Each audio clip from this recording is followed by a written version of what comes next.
Whangarei Mayor Vince Cocurullo is being slammed by 5 of his councillors for refusing to allow council debate on the Palestinian-Israeli conflict next week. Cocurullo refused to receive a motion from 5 councillors to discuss lobbying the government over the conflict at next week's Whangarei District Council meeting.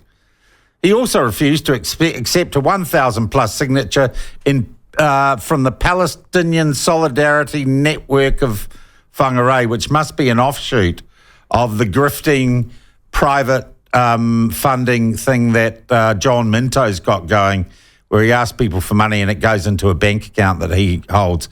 It's all a made-up group, and it's mainly full of unionists and disappointed Labor and Green Party voters. PSNW, and we don't know how many members it has. It's not a legal entity, though this reporter hasn't bothered saying that. Apparently, they plan to march from Whangarei's town basin to the District Council's Te Iwetahi head offices. Oh, this was the other day, in support of the push. What push?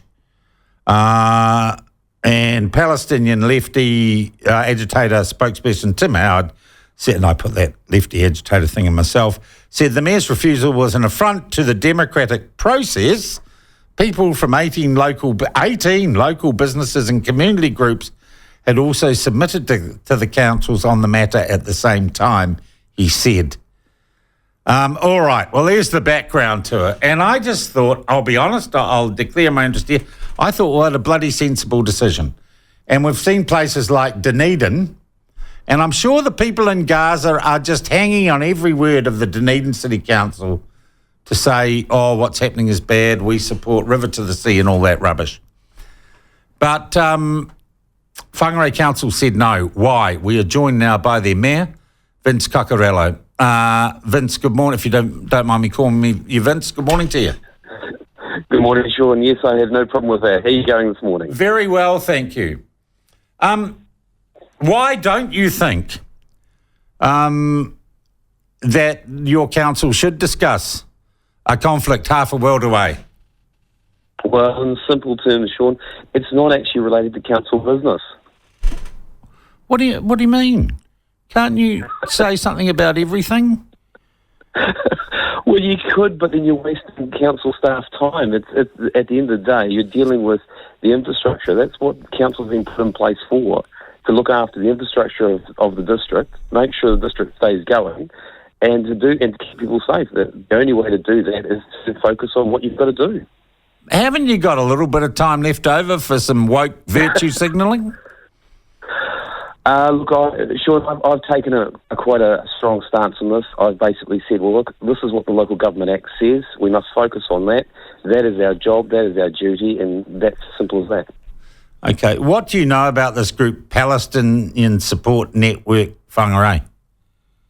I know nothing about them, Sean. I've stayed well away from that sort of stuff.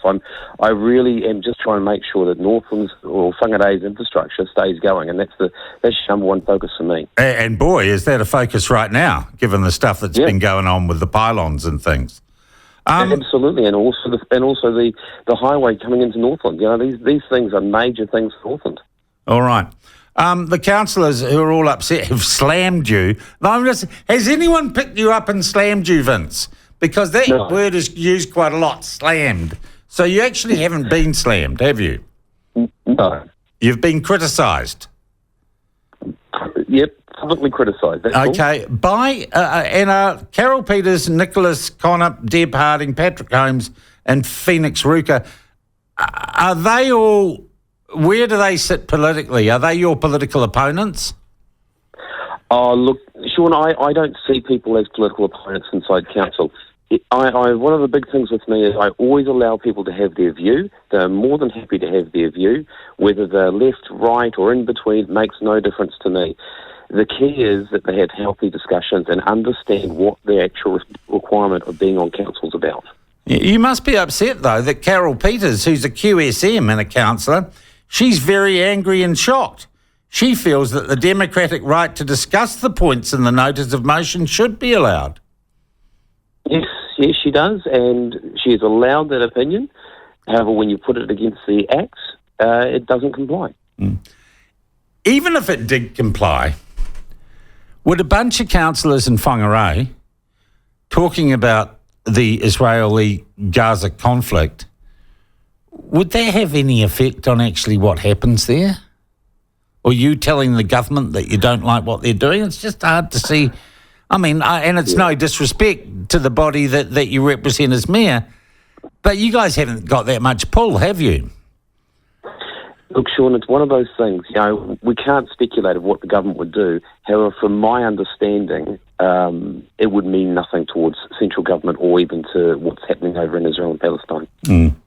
It's also been noted, I guess, Vince, that there is an undercurrent of anti-Semitism, anti-Jewishness, particularly from John Minto, who said some outrageous things and published some outrageous ads in newspapers. Would you also be concerned that the council might be seen to taking sides with anti-Semites, anti-Jewish people? Look, Sean, you're absolutely right. And look, council employs everybody. So we have a multinational, multi-ethnic council itself. It actually has employees just as well as we have a multi-ethnic community. So the key is about getting everyone working together. Why would I allow something which is going to separate and actually divide our community? Yeah. What about these businesses that have made submissions? Have you seen those submissions? No, I haven't. All right.